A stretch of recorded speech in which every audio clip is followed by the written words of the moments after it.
We've been following the life of Moses from his birth to when he was born, and his mother had to, the king had an edict that said, hey, you're going to have to kill every firstborn child.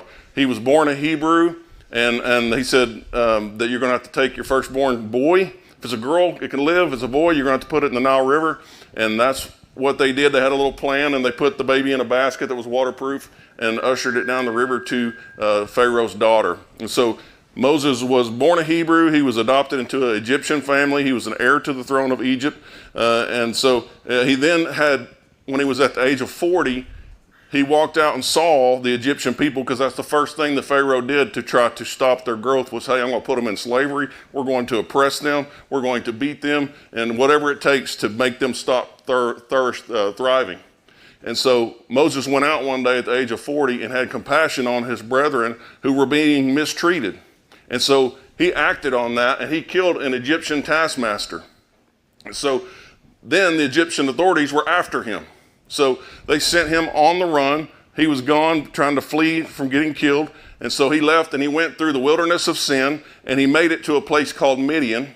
And there at Midian, he settled down. He found a wife. He had started a family. He didn't have anything but the clothes on his back, so he started from scratch. Luckily, his father-in-law had a farm, had some sheep and that sort of stuff. And so he was basically a shepherd for his father-in-law. And so that led him on a journey out into the desert, back into the wilderness of sin, to find a place to graze these animals.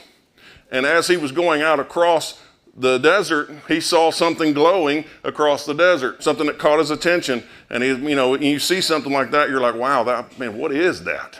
That's not supposed to be there. And so he started getting closer and closer to this, and it was drawing it to him. And when he got close enough, he saw that it was a bush that was literally on fire, but it was not burning. Like I say, it was burning, but it was not burning up.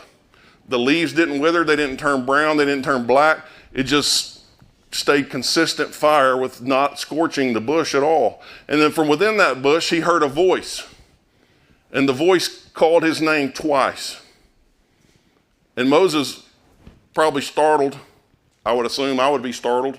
So he just kind of probably steps back, and then that voice says, he draws closer to the bush after that voice, but then that voice tells him, says, do not come any closer. You need to remove your sandals because you are standing on holy ground. And then God revealed himself to man that day. And Moses, when he realized that he was standing in the presence of God, he hid his face because he knew he could not look upon something that was that holy.